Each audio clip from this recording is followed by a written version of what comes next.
Sin libertad no podemos... No sé de qué estáis hablando. No podemos... Define la libertad. ¿Qué entiendes por libertad? Define la libertad otro elemento que también, en el sentido moderno, en el sentido tradicional, escolástico, la libertad era la posibilidad de distinguir el bien del mal. En el sentido moderno, rusoniano, kantiano, libertad es autonomía. Libertad es autonomía, es darse las propias leyes, es darse las propias normas, a sí mismo, es decir, conducirse según los propios criterios que tenga cada uno. Y esto es el sentido moderno. Hombre, la modernidad que llamáis. Claro. Moderno de la ilustración de la libertad. ¿Cuál es tu concepto de la libertad? Y luego sigues tú. La libertad, para decirlo rápidamente, es la conciencia de la necesidad. Es decir, el cuento de libertad... Spinoza. Sí, Spinoza, eso es. Spinoza, que es uno de mis patronos. No, Hegel es Spinoza. Y de Spinoza a Hegel. Sí. Y de Hegel... Hombre, claro, como que Hegel es Spinoza, a través de Lessing.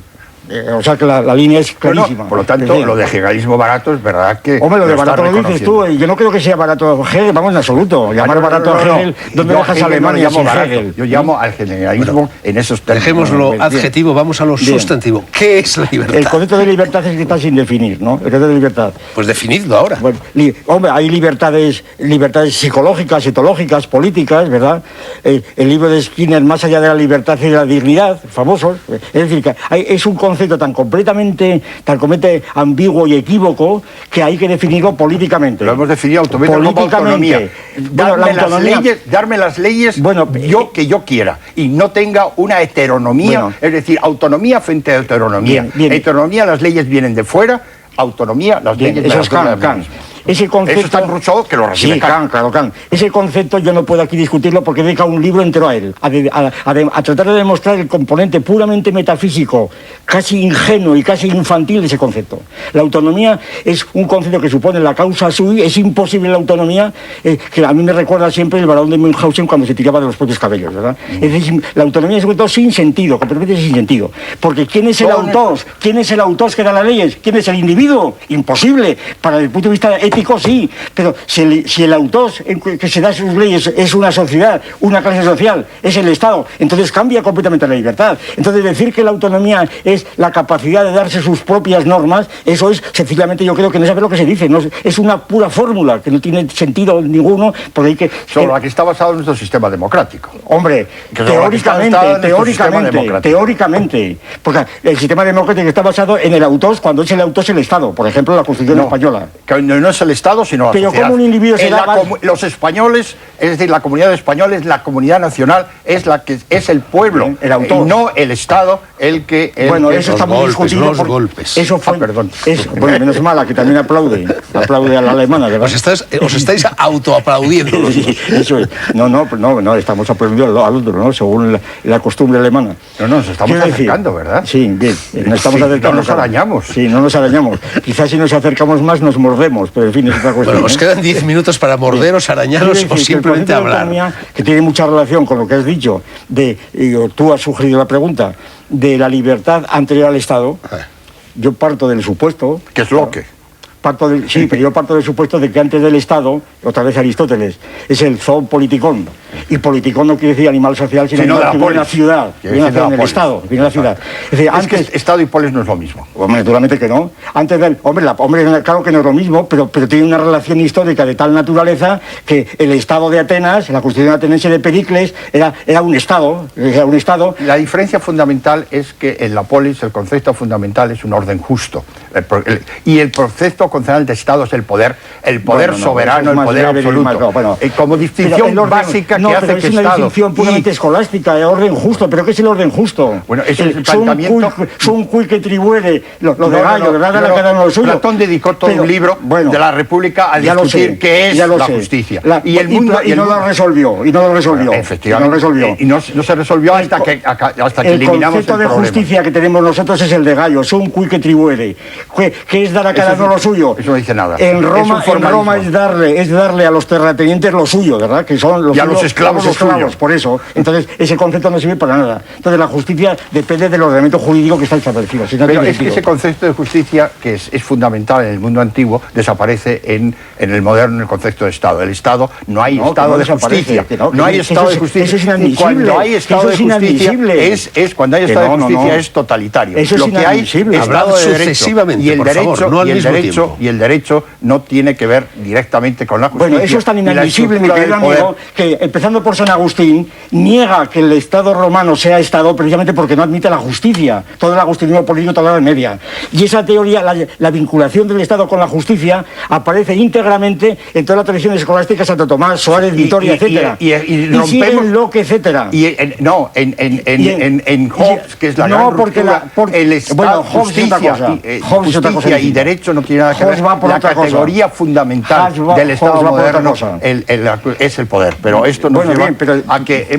todo es otra cosa diferente, sí, es otra cosa distinta. Olvidémonos, si os parece, del igualitarismo. Introduzco otro concepto, nos quedan pocos minutos, y es el concepto de progresismo. Un concepto del que se ha apropiado la izquierda y un concepto que tú criticas también abiertamente en el libro. Tú dices textualmente, la izquierda política no puede definirse por el progresismo. Yo os pregunto, ¿qué es el progreso y en qué medida la izquierda es o no es progresista? Bien, el progreso es una cosa también para 2 minutos es imposible hablar, como todos sabemos.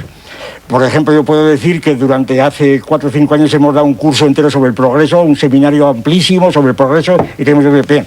En 2 palabras, mi tesis a este respecto sería la siguiente.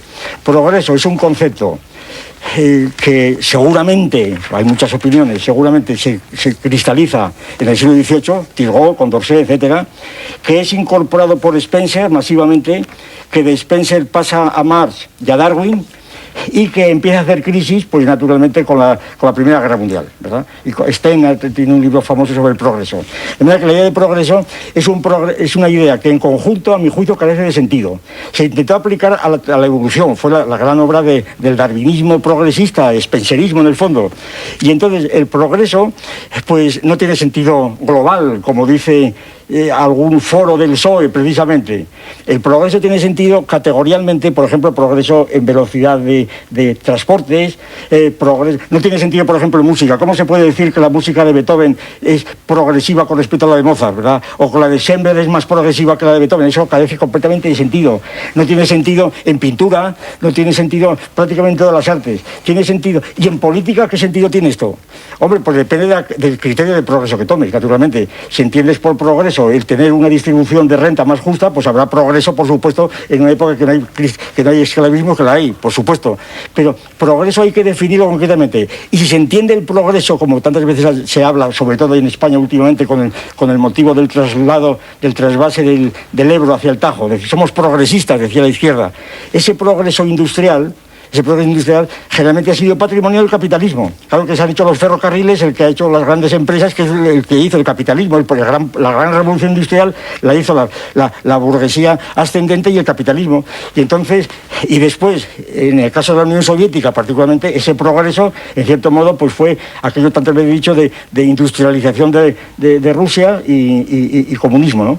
Es decir, que en el fondo el progreso de la Unión Soviética, tremendo, los viajes espaciales, etcétera, fue un progreso que seguía en la línea realmente de la idea de Marx de que el socialismo, el comunismo, debe heredar realmente los valores de la burguesía, que es el antecedente histórico imprescindible.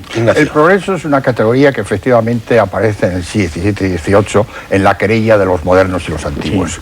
Sí. Y supone una idea básica elemental, y es que el ayer es peor que el hoy y el hoy es peor que el mañana. Es decir, la historia avanza en una dimensión global en que todos los elementos de la sociedad, desde la educación hasta las artes, siguen avanzando siempre progresivamente. También fue Rousseau el que rompió con esta idea del progreso y efectivamente nos mostró, es decir, que desde el mismo momento en que surge la idea del progreso en su globalidad, exige la crítica del progreso. Hoy, digamos, es una de las ideas más agotadas que tenemos, justamente por 2 razones. Una ha sido ya señalado por Bueno, y es que no se puede haber progresos en muchísimos campos. Y en la segunda es que todos los avances tienen sus costos. Es decir, lo que no existe, que es la idea elemental del progreso, es que vayamos acumulando bienes sin ir pagando precios.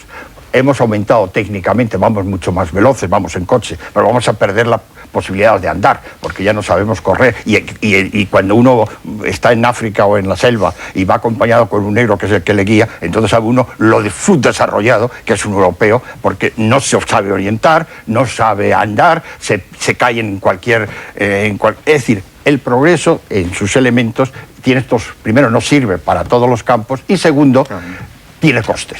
En lo que se avanza en un paso se pierde en otro. No hay una idea global de progreso. Por lo tanto, es un concepto que hoy está enormemente desacreditado. ¿Y por qué, sin embargo, lo siguen utilizando los partidos llamados de izquierda?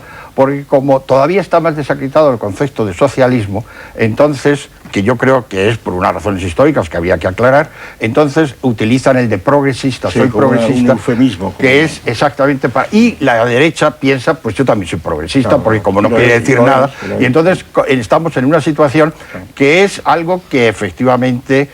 también subraya, para que estamos terminando el programa, para terminar con el libro de Bueno, que efectivamente no tengo que decir que no me ha interesado casi nada, pero hay un elemento en que es tan obvio que hay que decir que sí. Al final del libro dice efectivamente hay una ecualización de la derecha y la izquierda en el mundo actual, precisamente por la democracia, que es un concepto que coge a la derecha y a la izquierda, y que efectivamente en todos los campos nos vamos centrando en un centro que lleva consigo que las palabras rituales de la izquierda y de la derecha las vayan utilizando ambos partidos. También veo, para terminar, también veo... que no has leído 2 o 3 minutillos. Que también veo, por lo que dices, que tampoco has leído el glosario donde pone el término de ecualización. Lo has saltado a la torera porque no te ha merecido interés. Así que, naturalmente, natural que el libro de interés. Es decir, yo es que de ecualización soy muy crítico de los señores que para escribir un libro tienen que explicar su Bueno, bien, pues lo siento mucho.